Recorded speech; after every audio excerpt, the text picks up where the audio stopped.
Hello, and welcome to another episode of Macca in Your Attic, a Paul McCartney spin-off where someone's going to show me their junk. Yes, folks, the gist of the game is that me and a guest are going to go through their attic and sift through the tit and the tat. We're going to see 5 fun, interesting, rare, strange, valuable, or sentimental items from my guest collection, hopefully with a unique story.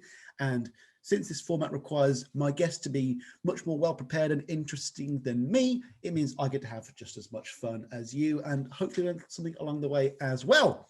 Today, everyone, I'm joined by one of my oldest friends that I've made in this podcasting game.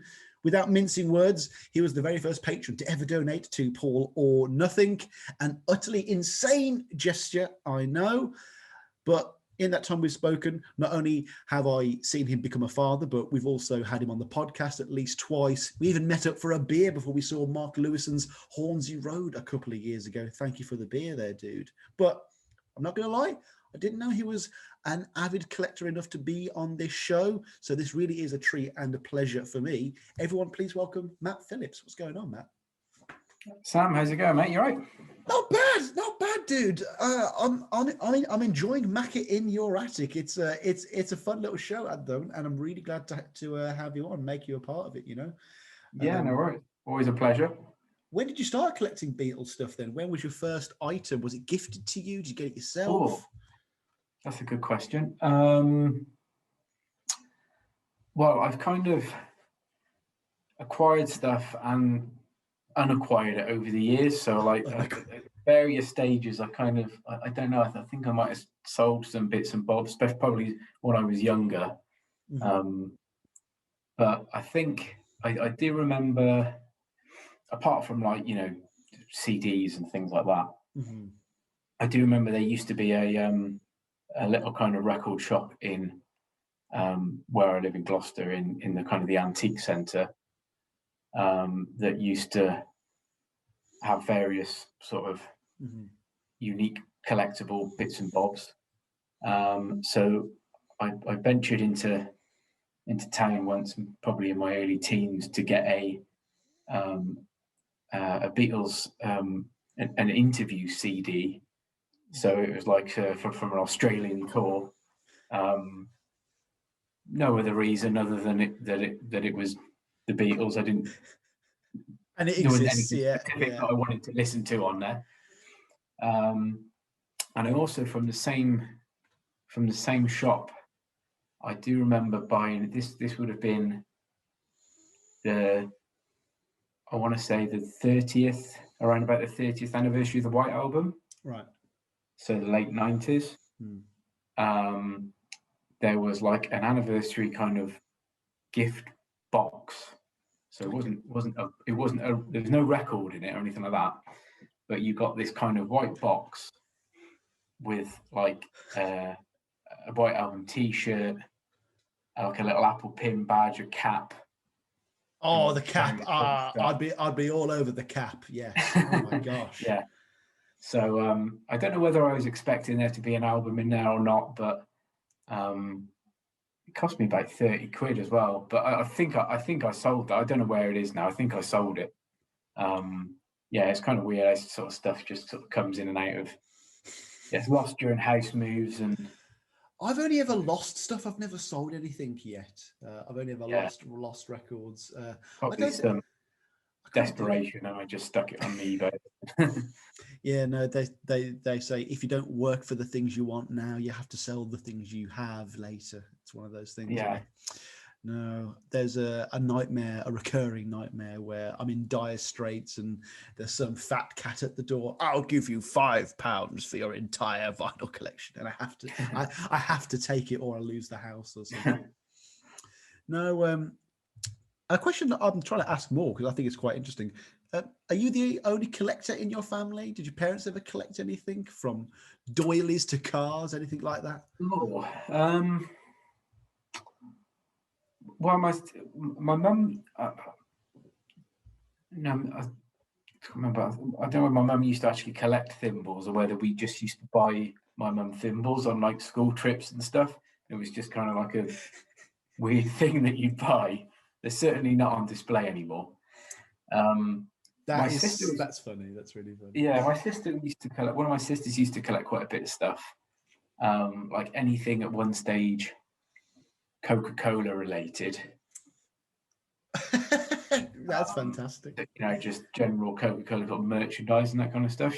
And again, it's kind of like it's been a bit like a teenage fad or something. You know, it's not something that's all the cool kids at one point were definitely all buying Coca-Cola stuff. Yeah, yeah. I've had quite a few little collections. I used to collect like M&Ms as in the confectionery. So like they used to have these little, you know, the plastic figures that display M&Ms and stuff. So I used to collect that. Beano stuff as well. I used to have massive collection of Beano stuff. So yeah, it's the usual thing, isn't it? Once someone knows you collect something, then that's you. Every Christmas. Yeah. Oh, and another Beatles DVD that they got off some bargain bin shelf that's unofficial and unauthorized. Thank you. I'll put it on the shelf. Or... as will become apparent today, I've had to kind of give instruction and in terms of people buying me presents, so I don't end up with like tat, you know. Kind of a wedding reception style. You can get me the Flaming Pie box set, or the new George Harrison box set, or you know, a traveler's edition of Egypt Station. Yeah, something like that, if you please. No, so all of your collecting days, is this all kind of post-internet? I guess would that be the best way to put it? Well, the actual, I've got some. I'm not like a completist collector. I kind of just enjoy just picking things up as I find them, and then just little bits and bobs that take my fancy. Really, yeah. I'm sure compared to some of your previous guests, my mind probably sort of pales in comparison. But you know, compared to the average person, then I'm sure that they would think I was a bit of an obsessive. But yeah, mostly kind of. I would say post-internet, but there's a few records and things that I have had for like, well, what year is it? Must be coming on to sort of 25 years maybe. Like very, very early things, probably very early things that there's a couple of like, I think there was like a Magical Mystery Tour EP that I got quite early on as a present. An EP as well. The EP, that's dynamite. That is. I only ever had the American Double album. Yeah. From a video. So I've got the stereo and the mono. Somehow I've acquired both. So yeah, they're quite nice little bits. I'm not much of a completionist. I just have both the mono and the stereo Magical Mystery Tour EP. Yeah, you got me there. You got me there. What's your record store scene like now then? Like, because supposedly we've had a revival here in the UK. Have you seen that on the high street much? The what? Sorry, the vinyl boom that we've supposedly had here. Oh, the vinyl boom. Yeah, I think so. Yeah, I mean, I like I said, I kind of I don't tend to. I don't feel like I have to buy like the new vinyl that comes out, and I'm more interested in kind of records as kind of artifacts, really. If you know what I mean? Yeah. I kind of like having it, knowing that this was something from ages the 60s or the 70s or something original, rather than having to have the vinyl version for audio reasons, shall we say. So yeah, I tend to kind of I do occasionally, most new, like for instance, you know, new McCartney records that come out, I try and get them on vinyl. But yeah, it's certainly been interesting. A couple of occasional few records I do pick up and get on the vinyl version. I've just looked at the date there. We're supposed to have had Three Imagined be released on vinyl by now. I'm pretty sure. Wasn't it the 20th it was meant to come out? 1 second, everyone on the internet. Three Imagined release date vinyl. Oh God, it's July 23rd. Oh God, we got another month yet. Oh God, I'm never getting this gold vinyl. I'm never gonna get it. Bit of a while to wait, yeah. I'm dying to hear what Idris Elba's remix was, whether it was worth him doing that awful interview with McCartney. No, that was definitely something that was not worth McCartney 3, shall we say. Is there anything that has eluded your grasp? Any items that slipped away or you saw on eBay and you thought, oh, shoulda, woulda, coulda? There was the only one thing that I wish I'd bought now. Obviously, like, we can all go on eBay if we really wanted to, and if you had the money, you could just buy it, can you? Mm-hmm. But I kind of try and sometimes I do that occasionally. That's part of the fun, getting it cheap as well. That's at least a third of the fun. Like I said before, sometimes it's nice to just kind of see what appears when you're sifting through record box at an antique shop or something. And there was a I can't remember which one. I think it was Rush's Fireman, like the vinyl LP of that. I can't remember why. This was a few years ago. I can't remember why I didn't buy it at the time. It was probably because it was quite expensive, to be honest. So that's, I kind of wish, I kind of think time to time I should have bought that, really, because I probably won't see that again in a. No. It's not the kind of thing you see in a record shop, really. Fireman vinyl, it needs a reprint badly, really badly, or at least like, the archive collection could do a Fireman box set. Surely a big nice. 3-part box set. Very tempting. Very tempting indeed. But other than that, no, there's nothing particularly. There's probably a few, eBay bidding wars that I've lost over the years when it's gone down to that. I like to leave it to the very last second, but no, not too many sort of regrets. What do you think about? I might cut that bit out. I was just talking with Tom Hanyani about half an hour ago about how the fan base seems to be quite divided over the amount of product we've been getting recently. Like, not just from McCartney, but you've also got Lennon stuff, Harrison stuff. Ringo's got a new EP or a new single. Do you feel a bit overwhelmed at this point? It does seem to be like, I can't remember many points where there's been such a dense amount of releases in such a short amount of time. Yeah. And not only that, it's the different versions of stuff, isn't it? It's not just like, oh, here's another CD, or you can get it on CD or get the vinyl. It's like what was like the All Things Must Pass Super Deluxe box set is like $1,000 or something. $1,000, yeah. Crazy, like, and like you do, it does start getting a little bit silly when you think you do feel at this stage that they are kind of taking the Michael a little bit. Especially if they know people, that a lot of people are completists and they will have to buy everything. It'd be fun if there was a bubble and a burst with the Beatles vinyl or memorabilia market. Yeah, no, definitely. Well, or I would much sort of prefer to see the kind of main Beatles canon albums or come out as kind of box set or deluxe versions faster, shall we say, than I would do solo stuff, like in All Things Must Pass or something like that. Not not got anything against it, but I don't really know if it's something that I'd be interested in listening to hours and hours and hours of studio outtakes.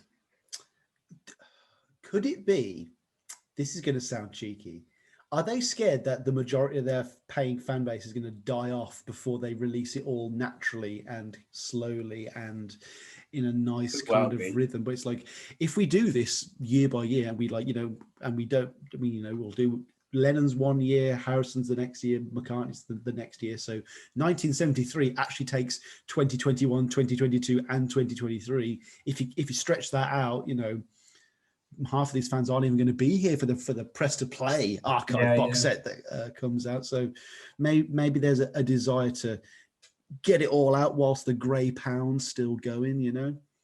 You might have a point, I think. Yeah. Plus, as well, I don't, really the amount, like how much, apart from like the Let It Be session, the Get Back Let It Be sessions, how much unheard audio is there really of that's not already been released as a kind of a box set? Mm-hmm. Are they sort of thinking, well, yeah, try and eke out everything that no one's heard, or that a lot of people haven't heard in the meantime, and it's so strange to think that there's no more music, there's no more Beatle music, there's no more. I mean, does Carnival of Light actually exist? There's still new. There seems to be still new stuff somehow. Yeah, there must have been a meeting in the 90s at something where like someone just went, right, let's plan the next 100 years of Beatle content. I mean, I heard from someone, Prince has something like 20 unreleased albums, and his estate has instructions to like release them over the next 100 years, literally. Yeah.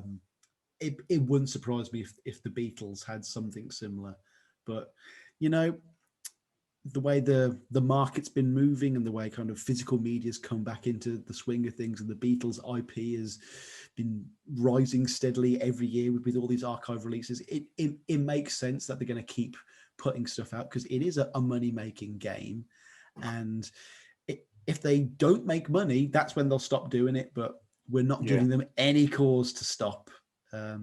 Because for every fan you have that goes, oh, but McCartney's just this horrible billionaire capitalist.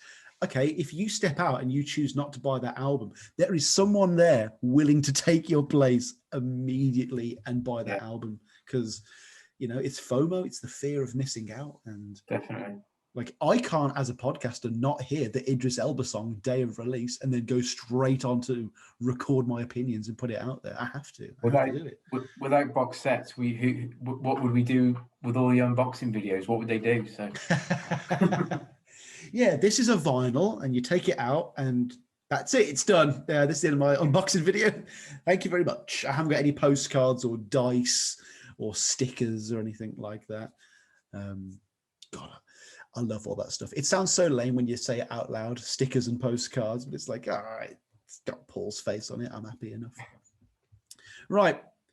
Pitter patter is out of the way. Let's get on to your first item. Take me through your attic. What Macca or Beatle related tat have you got tucked away for me? Well, like I said, I've had to sort of branch out a bit into Beatle stuff, because I've got some Macca stuff, but my main kind of initial collection was Beatles. So first of all, he was in the Beatles. It's close enough. Well, So, but this is a McCartney item. As I was saying about sort of giving instruction to my family members. Obviously, my wife, knows I'm a big Beatles McCartney fan, and knows that I like to get interesting items. So I think it was my birthday last year. She got me this, which is.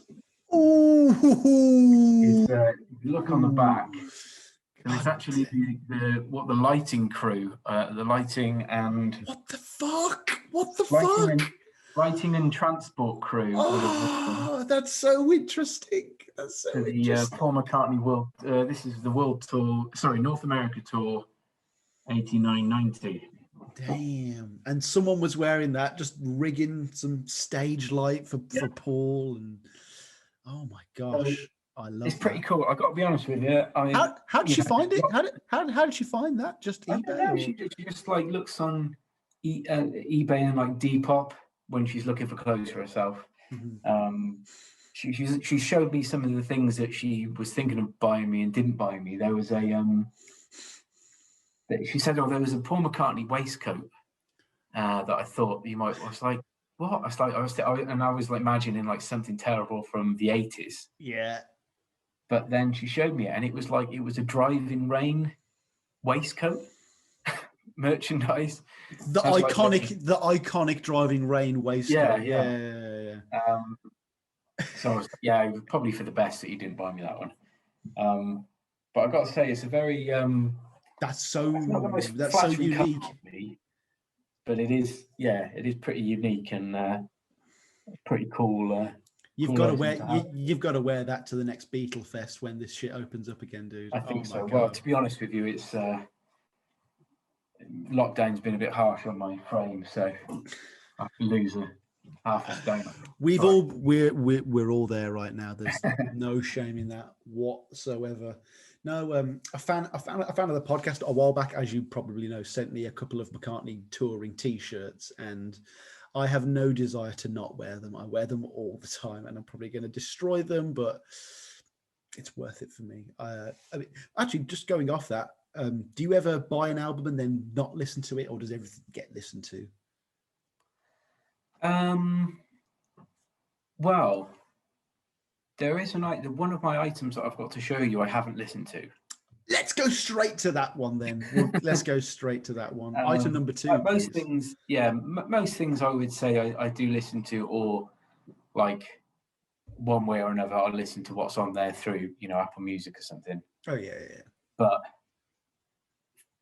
something like the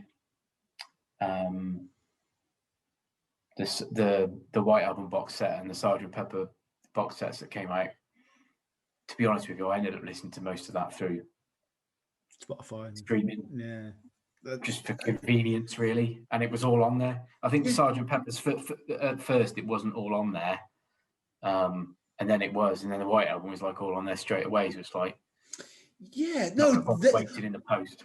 I remember I was at Shenstone Station, and that had just come out, and I went on Spotify and I was like, let's see what drips and drabs they've decided to allow us to have for free on. Oh no, wait, the whole album's there.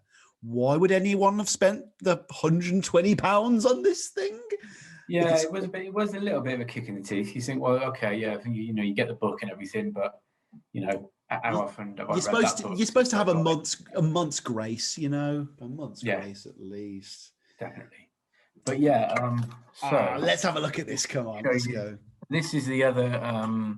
This is the only kind of music, if you like, item that I've got to show you, which I don't know is particularly rare, but it's the cassette demo, the Record Store Day release around the time of the Flowers in the Dirt reissue. Wow. So it's the Paul McCartney and Elvis Costello little demo cassette. It's still got the record shop sticker on it there, but it's obviously meant to look like. Oh wow! So those are some of the bonus demos available on the Flowers in the Dirt archive, then.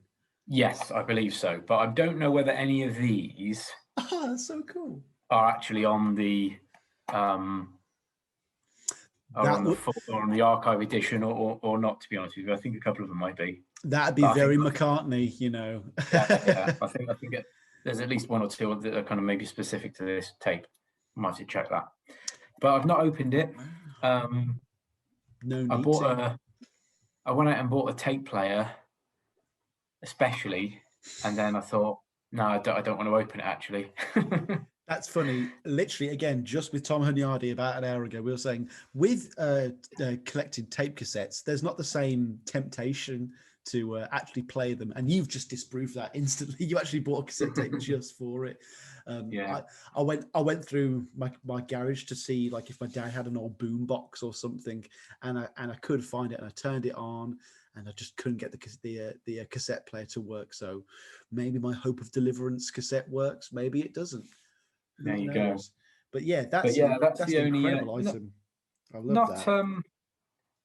Not hugely rare. I mean, you can pick them up on eBay, but I've only seen them in for sale in the US. But something I had to queue for at least 2 hours for. It was totally worth it because. Oh, is that absolutely? Got you on this show, didn't it? Yeah. No, I've never even heard of that. That's the first time I've heard of that. That's really cool. Let's have a look at number 3.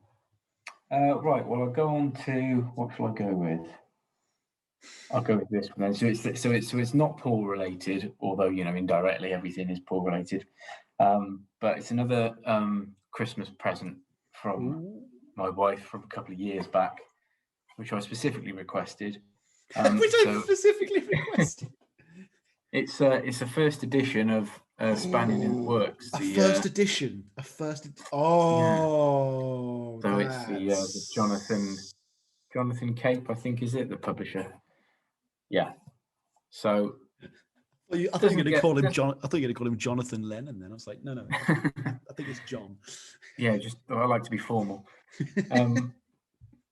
Doesn't get thumbed through much, I must admit. I do have another, a more recent copy, which includes this one and the In His Own Right.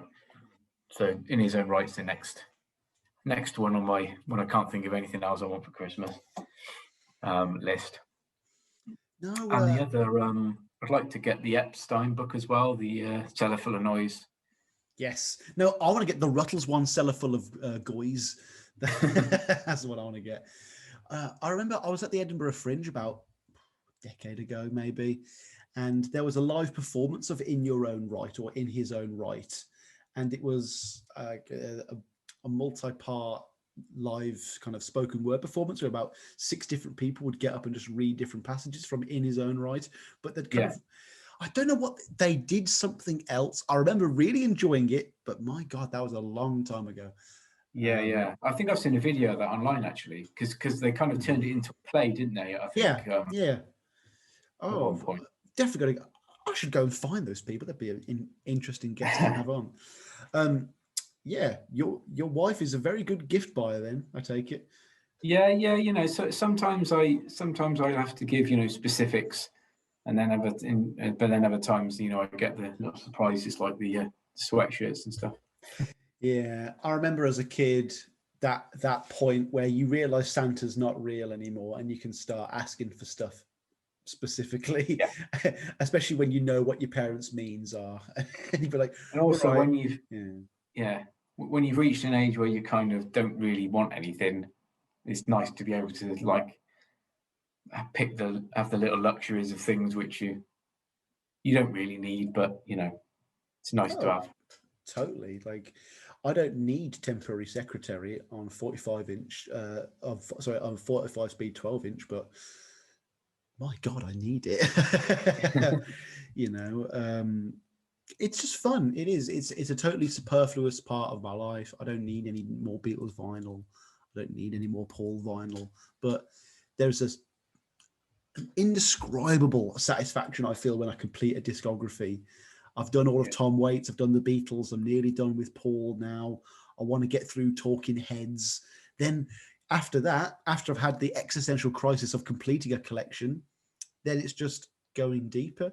Okay, we'll start getting foreign Beatles EPs. We'll start doing every McCartney picture disc or something like that. It's never ending. It really isn't. It really is, sorry. And it'd be interesting to see what the most comprehensive collection of McCartney and Beatles memorabilia and music would look like. Yeah, definitely. Be pretty quite big. Daunting, yeah. Because I'm guessing you've been to the Liverpool Beatles museums and, like me, kind of gone, Yeah.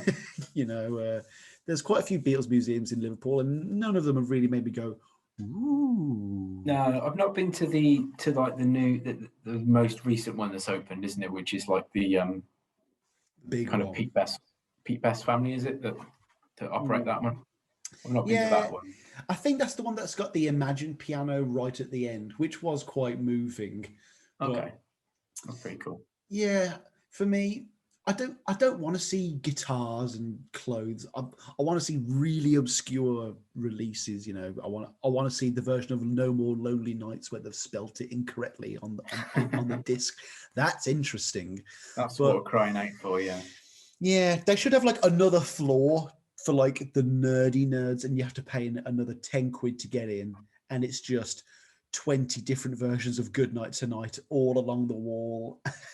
There's no music, there's bad lighting, but it's the best stuff. It's got to be. Macca's got to have a vault somewhere, surely. Surely somebody keeps all this stuff. When Jay Leno will get a camera crew to go, so yeah, these are all my cars, these are all my millions. Why hasn't Paul done that? So this is John Lennon original lyrics, and This is the Sergeant Pepper outfit, and this is the Hofner bass. That could be a 2-hour documentary in itself. Just one take, no cuts, just a cameraman. It's probably going to be fucking James Corden if we're being logical here. There's a video on YouTube somewhere of John Entwistle from The Who giving a tour of his guitars, and it's like an entire floor of his mansion. It's like basically a room that you almost can't walk through. There's so many guitars in there. Oh my gosh, Paul, I know you're watching this. I know you are. Please give us a tour of your McCartney collection. I want to see the gold flowers in the dirt. Or, I don't know, probably the platinum flowers in the dirt. You know, all the little photos that come out. You know, that Mary McCartney takes, and the little magazine covers and the interview covers. Just so, the first thing I do is look in the background, see what's on his shelf in the background. What can I see? I totally get that. I even googled the the rug that he had on the. I can't remember. It was like the Sunday Times interview, I think, from a couple of years ago. And is that the one where he's wearing the blue denim shirt and he's got the white hair and he's looking all kind of modern and trendy? I think it was his in Cavendish Avenue, his house there, which I'm a bit obsessed with.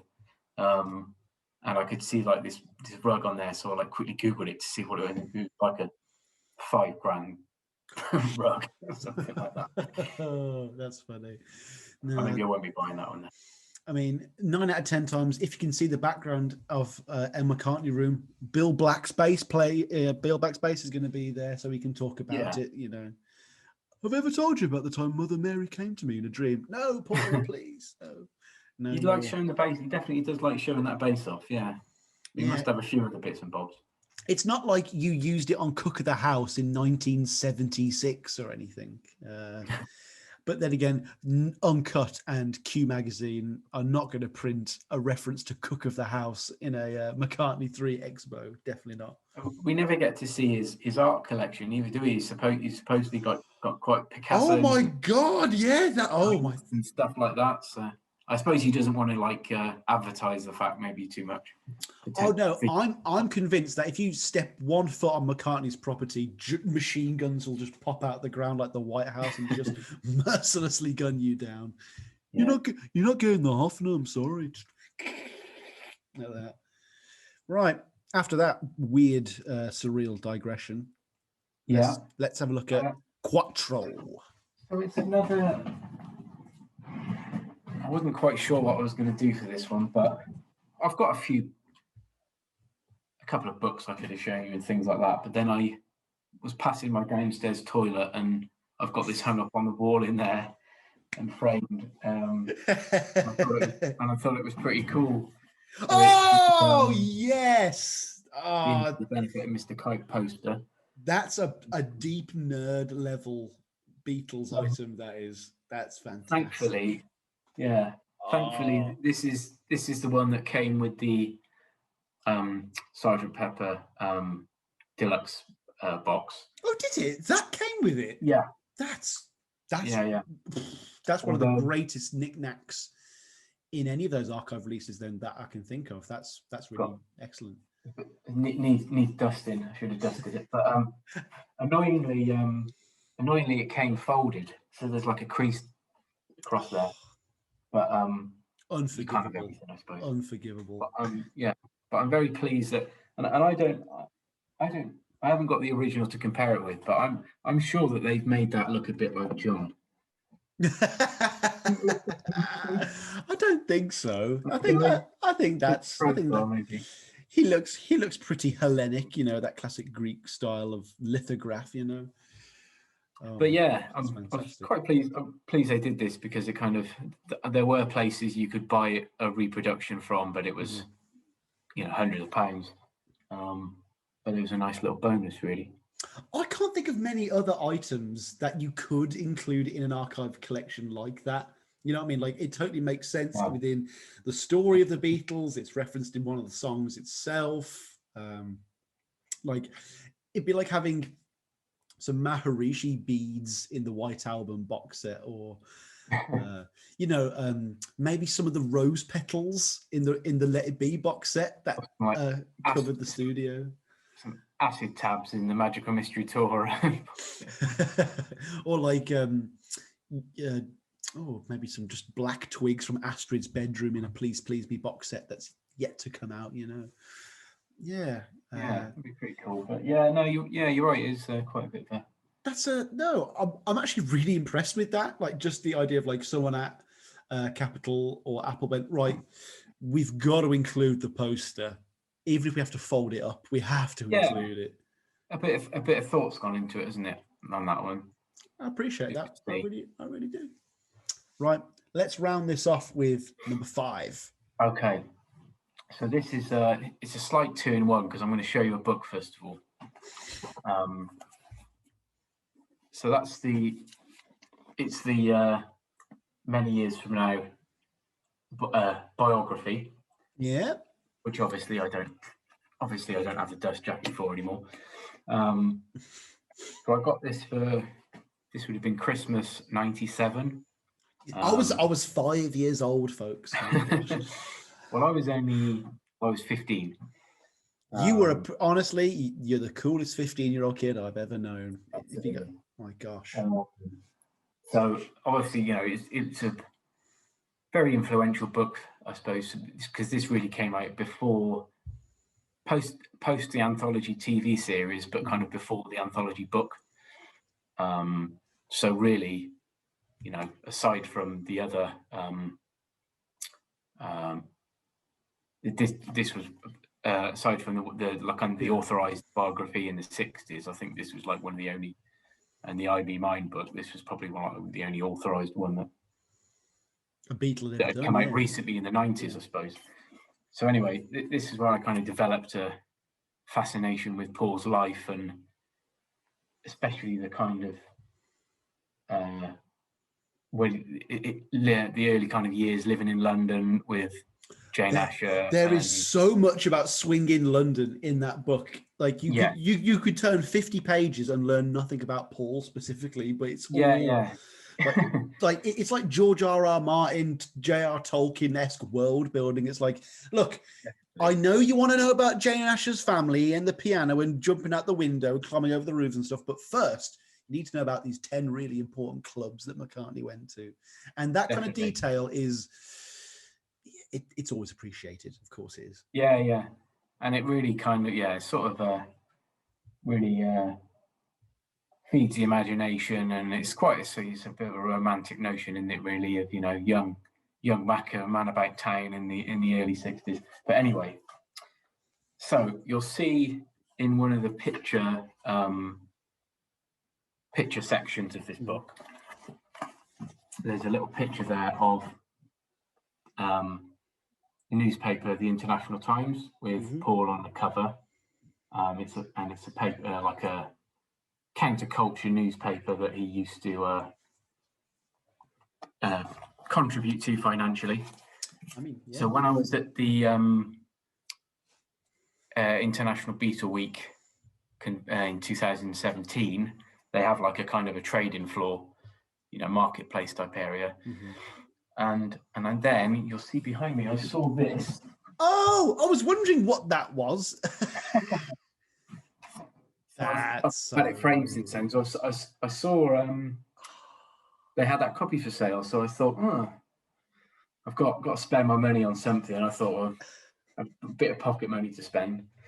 And I kind of recognised it straight away from being the one from the biography.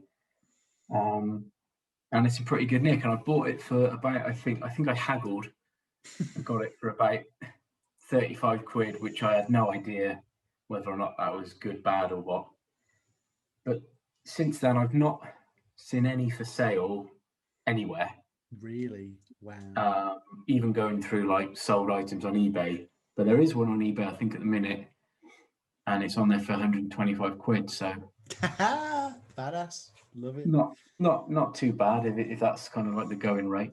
And it's being kept in mint condition as well, which is excellent. It's pretty mint. And the other interesting thing about this one, so it's the January 67 or last week of January, 67 edition. So there's an advert in there for a Yoko Ono, very tiny, small advert for a Yoko Ono art exhibition. So that would have been sort of only 2 months really after she first met John. Yeah. For the very first time. And there's also an advert in there for the Nothing box, the Magic Alex's. I don't know if you ever heard of that. It's like a Magic Alex had this little electronic box with flashing lights that literally does nothing. Yeah. Nothing. And there's a little advert for that in there as well. So that was again sort of before maybe when he was just coming into the Beatles inner circle. Sorry, just for the benefit of everyone at home, that's the whole magazine then. You haven't just bought the front cover. No, yeah, it's the whole thing. The whole thing was for, when I took it in to be framed, they were like, oh yeah, so do you want us to cut the cover off? I was like, no. Don't you fucking dare, don't you dare. Oh my God. Yeah, I thought it was a pretty cool little, like I said, I'd never seen it anywhere before. I love that. Seen it anywhere since, to be honest with you. It's got William Burroughs and Allen Ginsberg on the front as well. Yeah. Like Norman Mailer. Like this is a killer issue of this magazine. Like whoever was editing, because actually, there is a scanned or whatever version that you can read online if you search for the International Times that week. Second or third result on there, you can actually read through, see the pages. That's everyone's homework tonight. Go out and check out the International Times issue number 6, January 16th to 29th, 1967. 1 shilling is at the cost in the top right there. 1 shilling. Yeah. And for our American listeners, that is 5 pence, is it? I think so. Or is it 25 pence? I'm even post-decimalisation. So. Man looks up something on internet. A 12th of a pound. It was 12 pence kind of. 12 pence. Well, yeah. Yeah, what the hell? So 42 pence would be 3 shillings and 6 pence. Like, folks, pre-decimalized money or pre-imperialized money is just. There's older viewers screaming at us now, but yes, a threepenny bit and a 2 bob bit. Yeah, I don't know what any of that is. Sorry, Andrew Brooks. I know you'll know what it is, but. My gosh, that is. Honestly, Matt, like I say, I didn't know you were much of a collector. And I was really excited to see what you'd bring onto the show today. I didn't know any of it. We've never discussed it before. 5 killer selections there. I'm really happy with that. Thank you so much for that. That was. Thank you so much for taking me through your attic. No worries. Well, they're proudly on display at various places around the house. I subject my family to my hobbies and. But that's what being a dad's about, you know. Like if you go to the toilet and I don't hear you going for the benefit of Mr. Kite, then I'll be get out of there. Something to pass the time, yeah.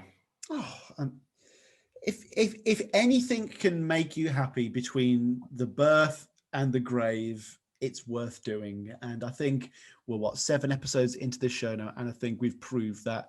Whilst this may be one of the more frivolous endeavours in Beatles podcasting, it might be one of the most vital as well, because there is no greater pleasure than when you know the postman's coming that day and he's got something that you've ordered, or when you've won the bid on eBay and they send you a little email, or you're on Amazon and you know the truck's on its way. It's all exciting. And yeah, is it as exciting as maybe buying Abbey Road in 1969 day of? Maybe not, but I'll chase the dragon as close as I can get. I'm more than happy with that. And thank you for joining me on this journey, Matt. No worries. Thank you for having me. Hopefully, hopefully there's been a couple of interesting bits and bobs. Definitely. And as soon as this COVID nonsense is done, we've got to make sure that we're both heading to the next Beatle Fest, 100%. Yeah, well up for it. Right, folks, thank you for joining into another episode of Macca in Your Attic, where another one of my guests has indeed shown me their junk. Stick around. Next week, we will have another guest with another 5 items in their attic. Thank you very much. Peace and love. Peace and love. Take care, everyone.